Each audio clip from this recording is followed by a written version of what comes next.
Most of us have probably heard the criticism that fiction can end up creating unrealistic expectations. Maybe it's about the perfect relationship, where everything is just going to be smooth sailing after all the trials and tribulations that have happened, at least until the sequel gets made. Or maybe it's about the idealized body, even despite needing to be beyond peak condition to be doing what they do in movies. And that's also sometimes one sided if you pay attention. Of course, there's also being able to get in and out of major trouble in less than an hour. I mean, who wouldn't want to be able to do that? Well, the being able to get out of. But there is one unrealistic expectation that I was reminded of recently, and I want to discuss it a bit, which is our ability to change someone. I remember going to this high school performance of Dies and Dolls, and one of the songs in that goes something like, "Marry the man today, change his ways tomorrow," which actually sounds like something that people try to do all the time.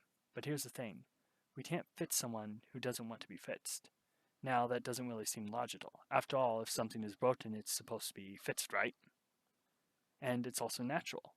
We have this almost innate sense, you could call it justice, fairness, or whatever you want, but we want to see things made right when we feel they are wrong. Emphasis on feel, because unfortunately that sense is often diluted by our biased perspectives. And this goes both ways, as it judges both what we consider wrong and what we consider right. So what one person says needs fixing, another one says that's the best thing about it. Can you kind of see where the problem comes in? Now, take this for example. It's like we may actually see a hole there, but our solution may only be a bad patch job in a sense because we think that's what will cover it. It may not actually solve the actual problem by finding the piece that actually goes there or putting a new piece in. In our attempts to make things right, we can often come into conflict with other people's attempts to be right as well. When we have someone who doesn't see a problem, why wouldn't they get annoyed with any interference in their business?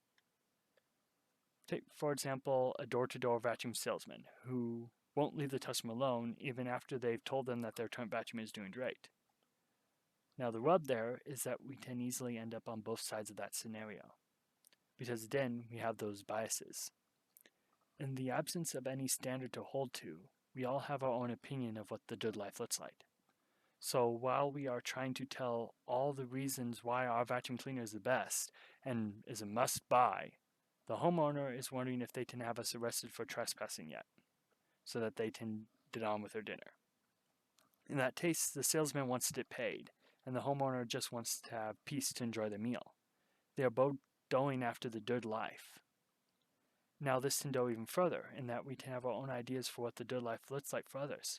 Kind of like the parent asking, when are you going to get a real job?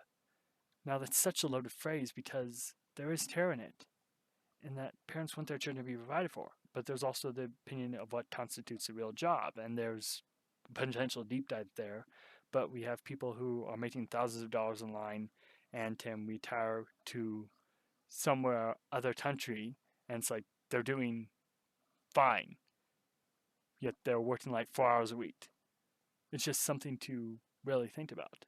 Now, at least when a parent says it, there is that terror, but there can also be some dismissal and jealousy that can come from other people who might say the same thing because it's like, wait a minute, how can you be doing that and living the straight life when I'm doing everything society says and struggling to make ends meet? Because then it's all about what we determine to be good or right. So if someone's brokenness is what they consider to be good, or maybe justified for whatever reason, why would they want to be fixed?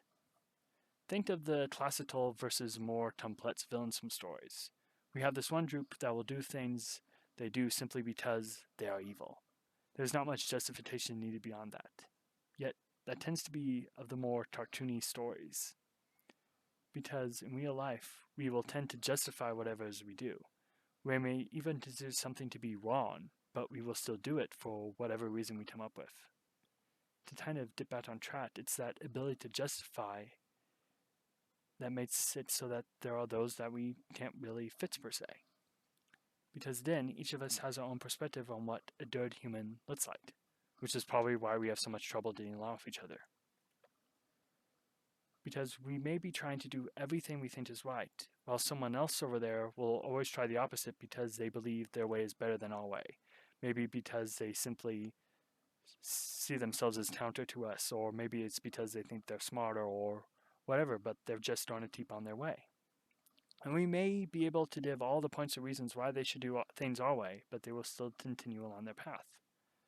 We can't really change someone's will that's set completely counter to what we have to say, even if we really do have the best intentions for them. In which case, we have to accept that we can't really change people through nagging, reasoning, or complaining. Yet, there are two things that I believe can change people. First is that rather than our speech, our actions tend to have a more drastic, if somewhat passive effect, because it's actually giving this an example that people tend to see the results of. Instead of saying, do as I say, not as I do, you're actually saying, you can actually do as I do. A well-lived, happy life has this way of either softening or hardening the hearts of people. In one case, it's basically saying, wait a minute, they're happy, they're healthy, they're thriving. What are they doing that I can do to have that? And in another instance is like, they're doing everything opposite to the way I want to live my life, yet they're happy and I'm suffering. That shouldn't be the way it is. And in those cases, the second option may actually be the only way they will actually change. And while it may sound cliche, that such an option is kind of like the come to Jesus moment, where the only way for someone to actually start to change is to end up coming to the end of their rope or to exhaust all of the options, as it's only then that people will change. And it's unfortunate but true. It's like you don't really know what options you have until you have to use them in a sense. Or there may be options that you wouldn't consider, but it's like, wait a minute, I really need to now. And it's just something to think about. Think of the addict maybe who has been just fine in their addiction until maybe their family has left, or they're running out of money, or basically they're realizing, wait a minute, what am I doing with my life? There's a point where it's like, I don't really want to sink lower, I want to start crawling up. And it's just kind of when that happens is when the change may actually be, or people are willing to make the change. In those cases, all we can really do is provide hope that change is still possible in those situations. At least these are my thoughts on why we can end up having these unrealistic expectations when it comes to changing people. But what do you think? Why not share your perspective in the comments below, and if you like this video, share it with someone you think will as well. Anyway, I'm Jonah, and you've been watching Lionsmane Media, where we celebrate stories and the lessons we learn from them. Talk to you later, and have a great rest of your day.